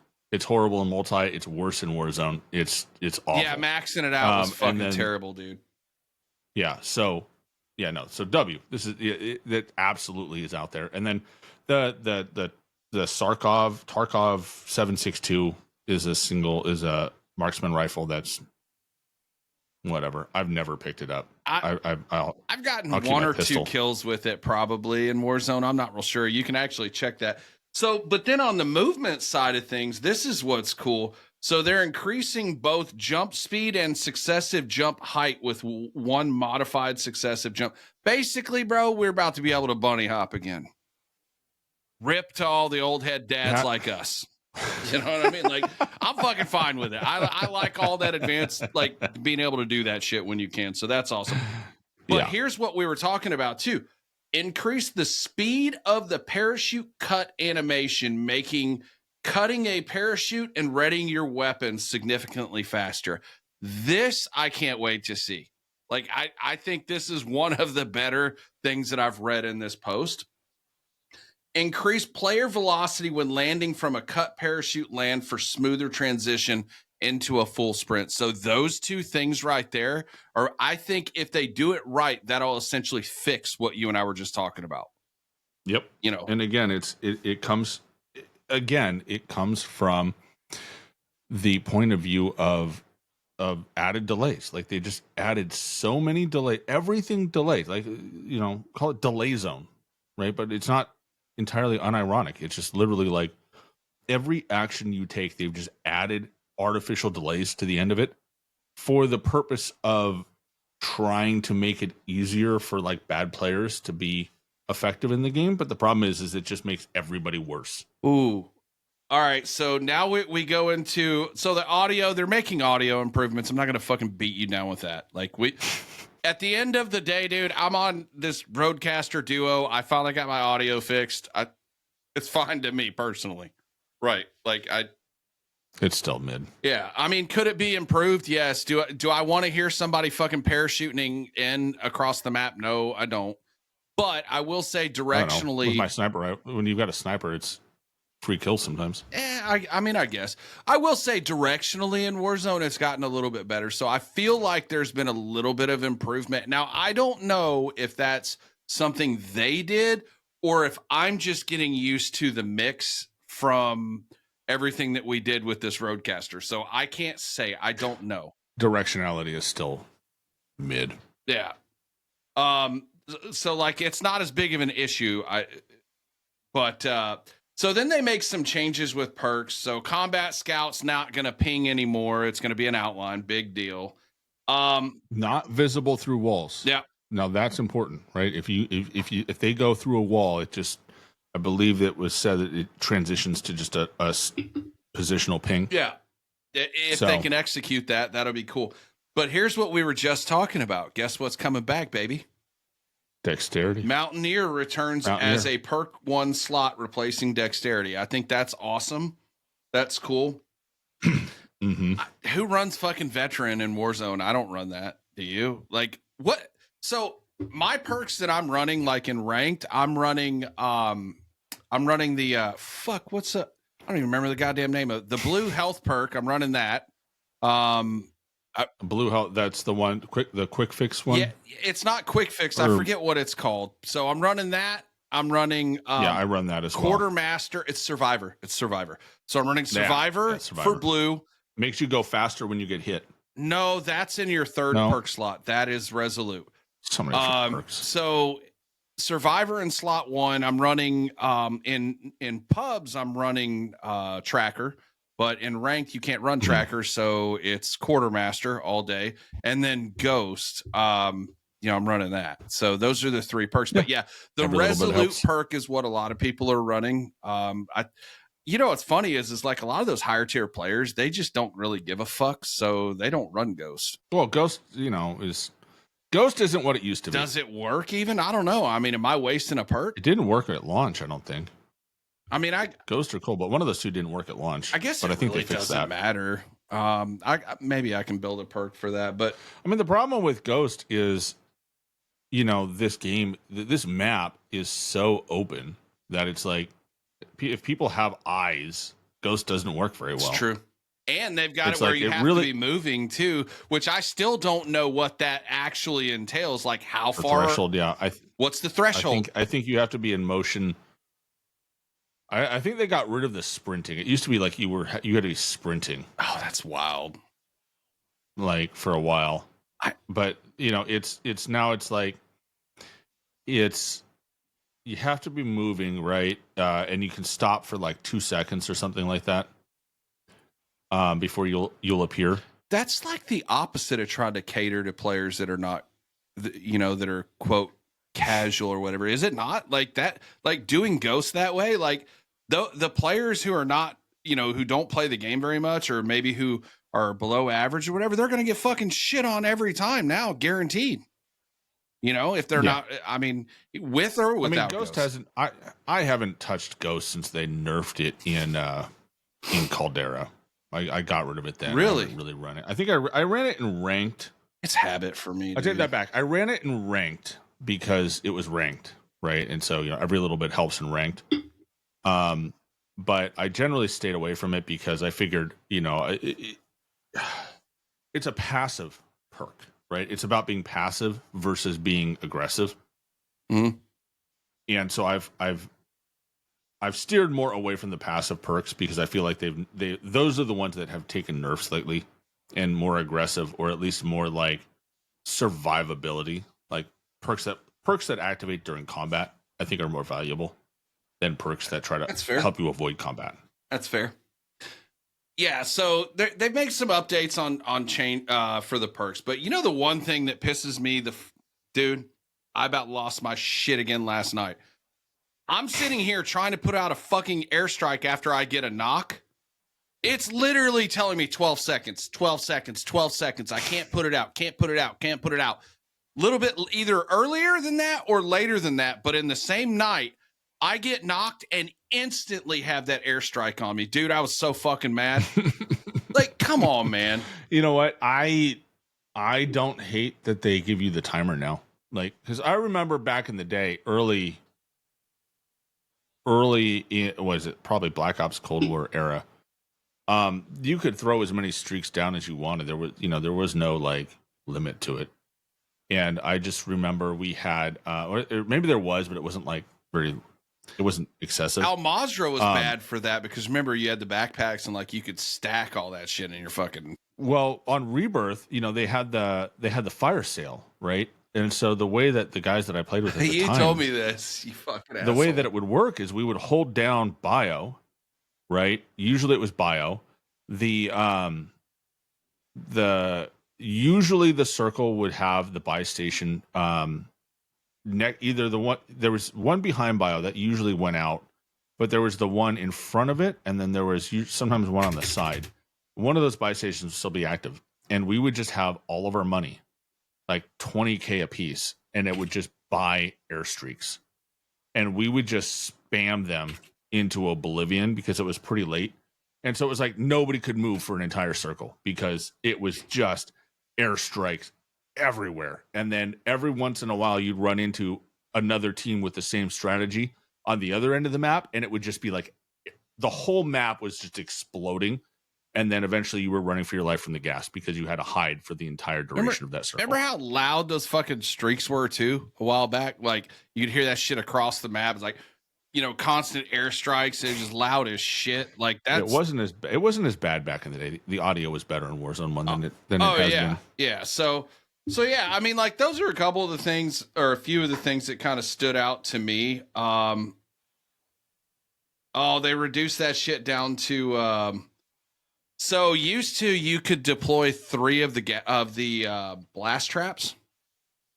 That was one on this one. They're taking it back because that's just excessive. I mean, it's a strat.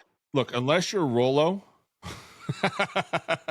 it's excessive. Bro, I play with money, and this motherfucker gets more kills when we're halfway across the goddamn map because he puts a blast trap on the buy station. I've died to that shit. I do that all the time. You can't see every either. Every you're time. Diving in to go get your buddy back because you just win you your get gulag. out of the gulag. You're the only one back. You drop in, get blown up. I get mad as fuck, but we do it too, so fuck it. It's one of my favorite. It sucks because you got to put 2 on. So you used to be able to hit 2 different buy station. You'd have one with you'd put 1 on 1, and then so I think I would try and put 2 on the one far closest to the gas, if like there was going to be multiples, and then 1 on 1 closer.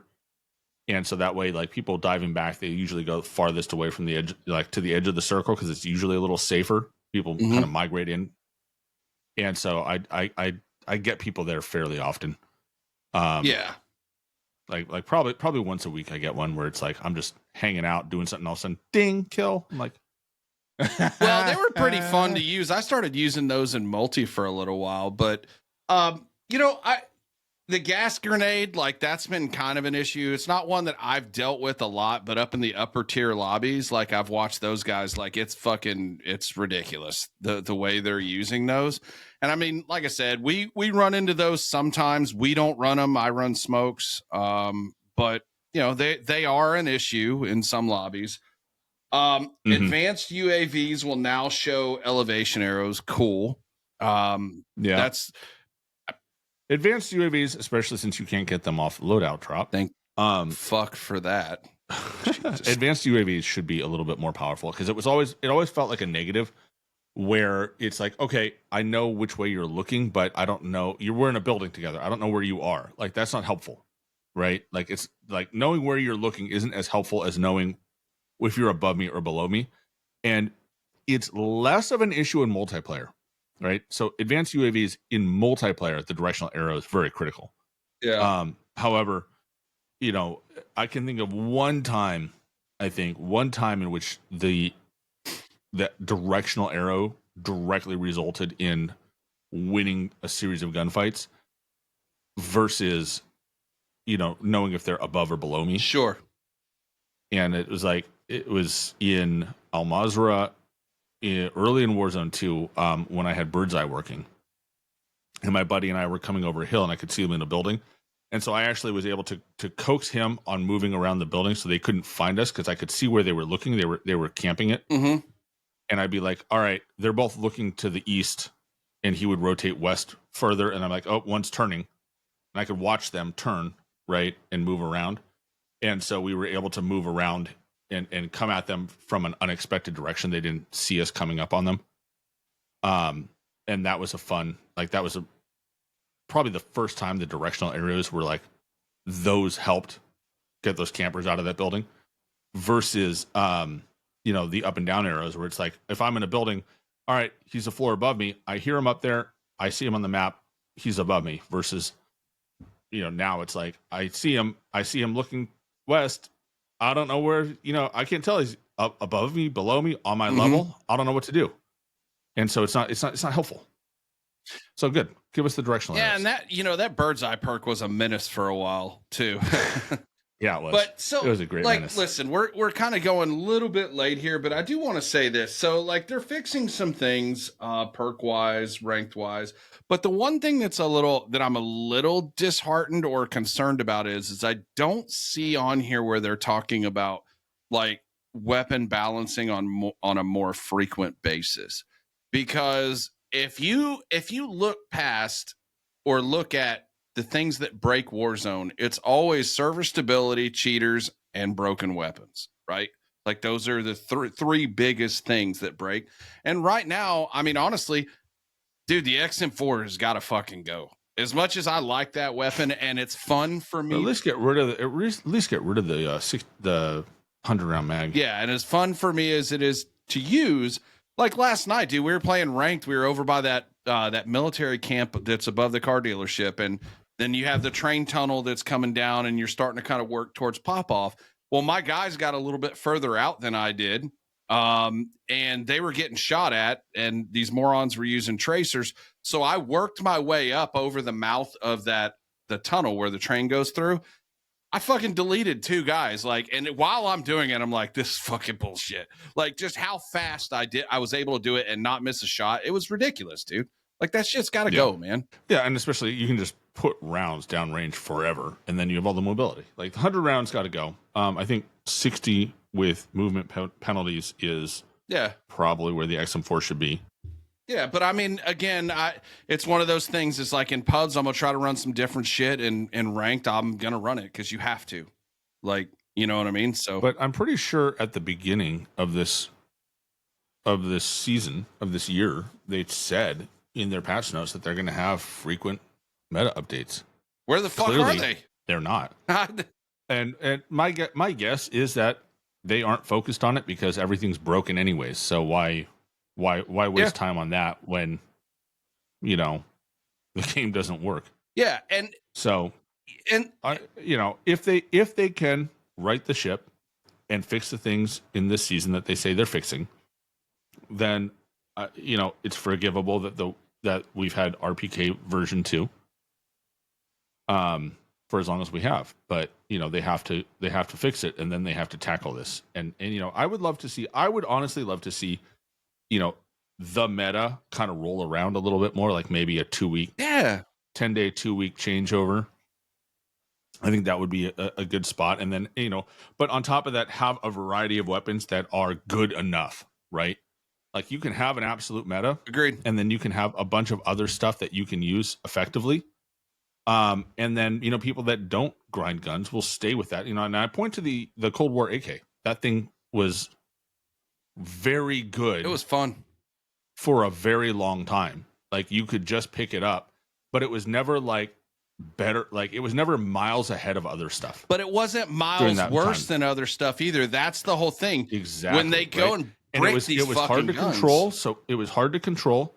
And it was always a little bit, and that I think made it a little bit less than meta versus a lot of the weapons that came through during the time when it was effective. Sure.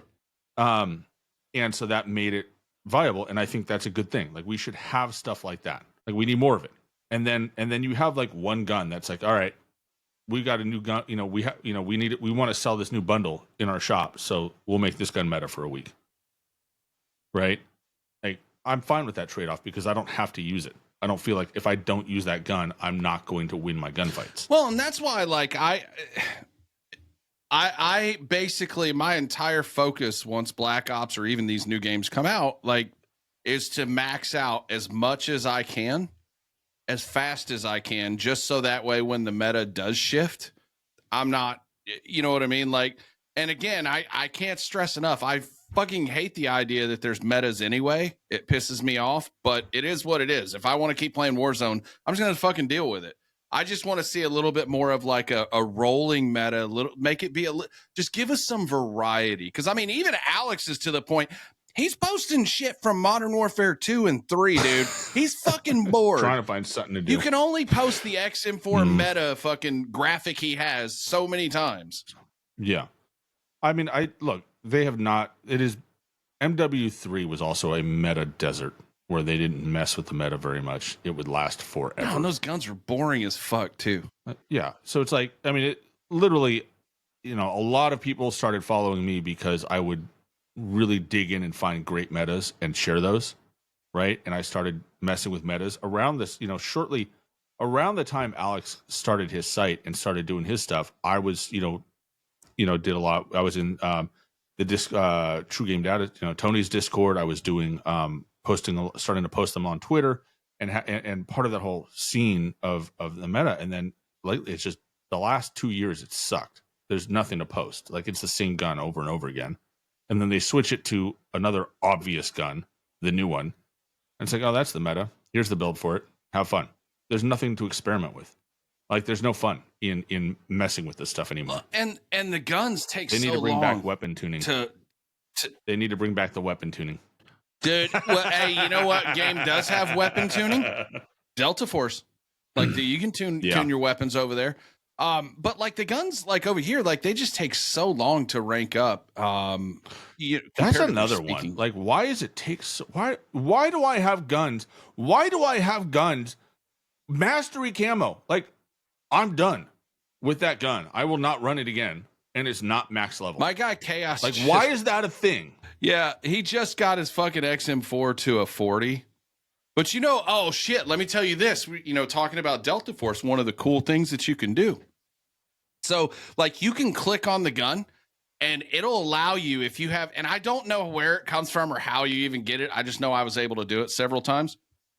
You can upgrade the gun and take it from whatever to fucking max level if you have certain amount of tokens or something like that, and then everything's unlocked.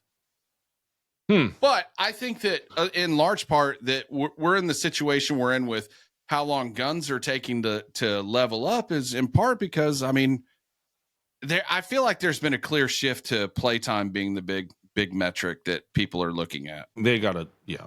I mean, look, I liked, this is the feature that I liked about having all the attachments be universal, was that you didn't have to strain to get to a good attachment.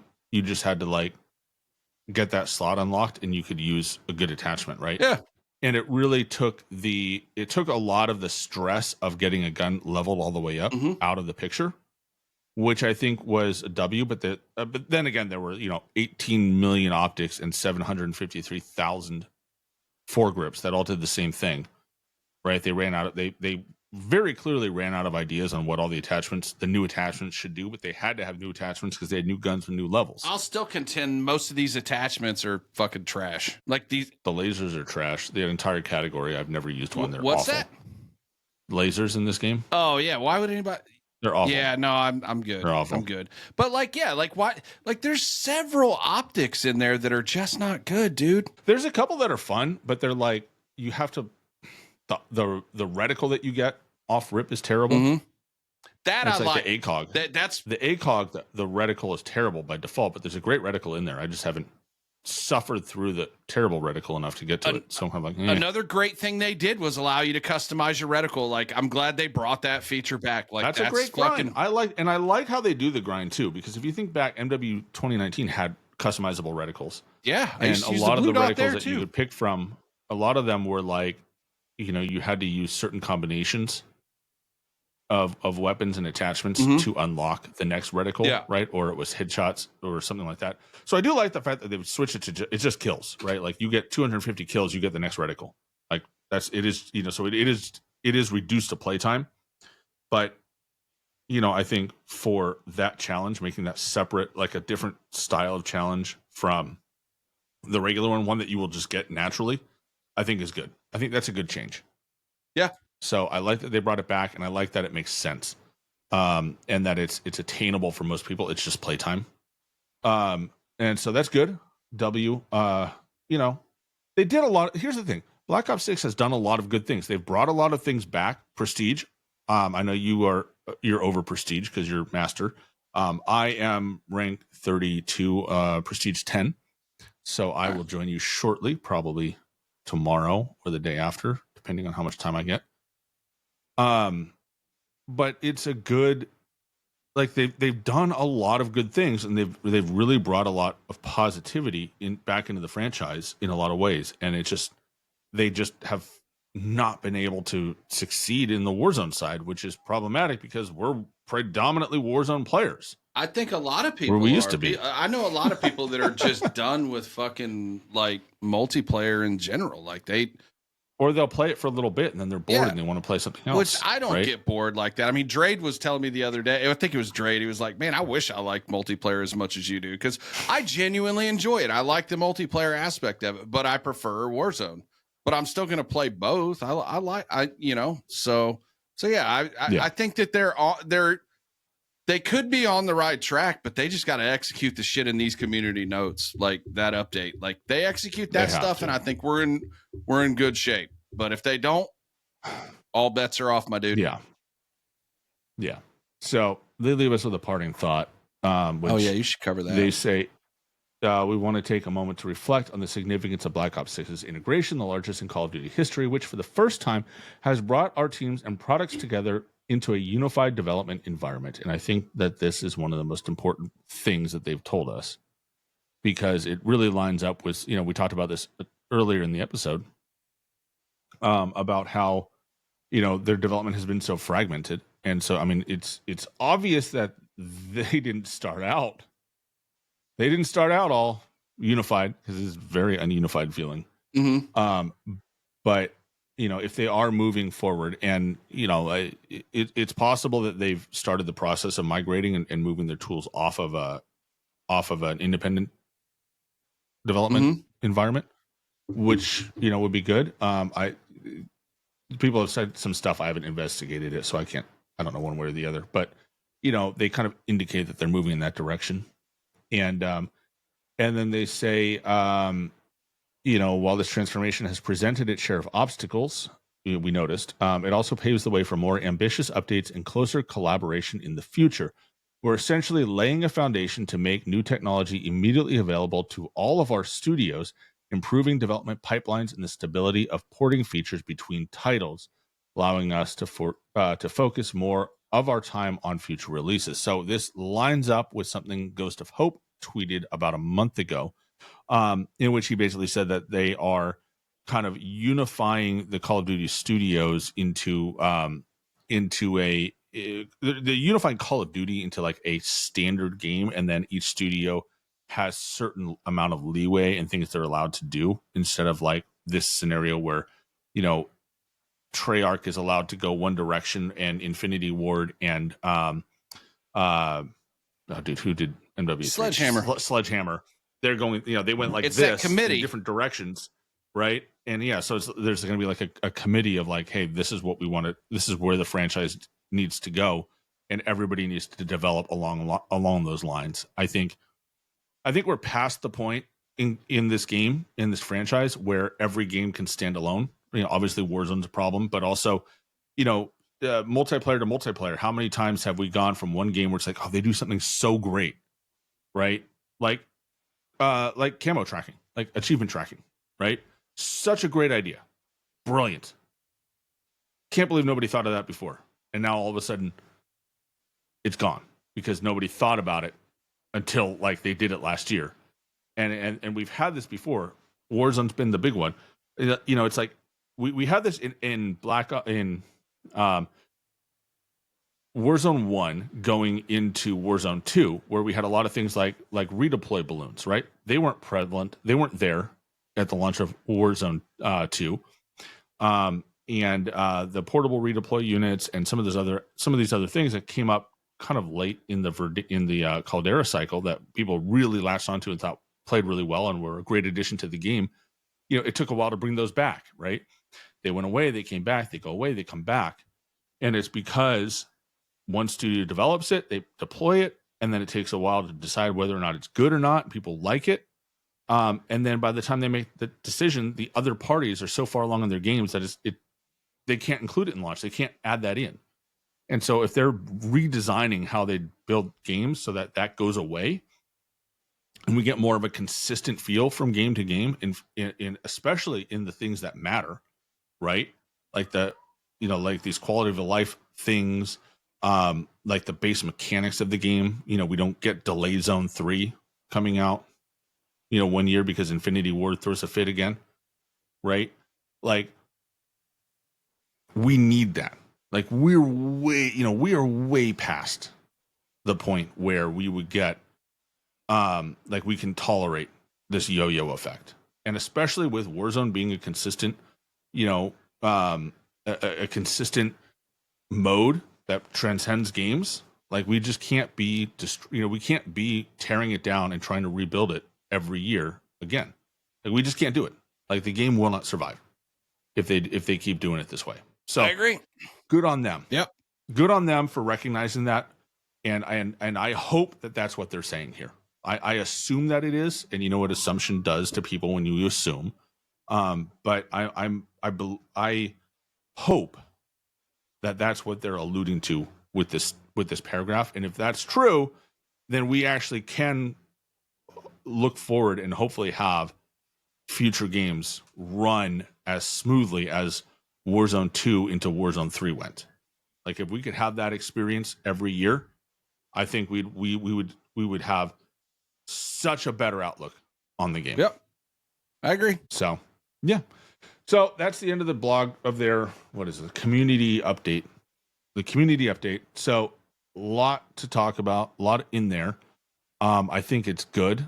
Overall, they say all the right things, but you know what they say, proof is in the pudding. So let's hope they actually execute on these items. If they can execute even 75% of what they put in here during season 2, I think Verdansk will land and do well. But, you know, they got to execute on it. Yep. And that's the hardest part, right? The easiest part is saying what you want to do. The hardest part is actually doing it. I agree.